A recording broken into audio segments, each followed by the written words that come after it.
Hello, Cho. Let's see this question. The question says, Dash regimes have had a slightly better record of economic growth than democratic regimes. कौन सी regimes ऐसी हैं जिनका record economic growth में better है comparatively democratic regimes से? तो the answer is dictatorial regimes. जितनी भी डिक्टेटरशिप रिजीम्स हैं वो डेमोक्रेसी से बेटर परफॉर्म कर रही है in terms of economic growth. उनकी इकोनॉमिक ग्रोथ बेटर है।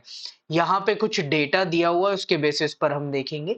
If we consider all democracies and all dictatorship for 50 years between 1950 and 2000, dictatorships have slightly higher rate of economic growth। 1950 से लेके 2000, इन 50 साल का अगर हम ग्रोथ रेट कंपैरिजन करें, किनका? डेमोक्रेसीज जितनी है उन सारी कंट्रीज का और जितनी डिक्टेटरशिप वाली कंट्रीज हैं उनका, तो हम ये देखेंगे कि जो इकोनॉमिक ग्रोथ रेट है वो स्लाइटली बेटर है डिक्टोरियल कंट्रीज में। यहाँ पे ये डेटा दिया हुआ है, देखो जितनी भी डेमोक्रेटिक रिजीम्स हैं उनमें ग्रोथ रेट कितनी है, तो 3.95%।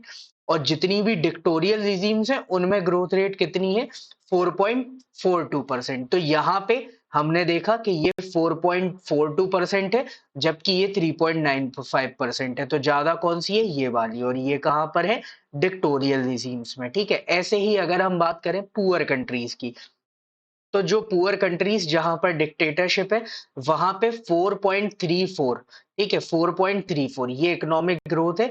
वहीं पे जो पुअर कंट्रीज हैं जहां पर डेमोक्रेसीज है, यहाँ पर 4.28 इकोनॉमिक ग्रोथ है। तो इस कंडीशन में भी 4.34 ज्यादा है। तो दोनों ही कंडीशंस में हम क्या देख रहे हैं कि जो डिक्टोरियल रिजीम्स हैं उनमें इकोनॉमिक ग्रोथ बेटर है डेमोक्रेटिक रिजीम्स के मुकाबले। So the final answer will be dictatorial regimes have had a slightly better record of economic growth than democratic regimes. Hope you understood it well. Best of luck. Thank you.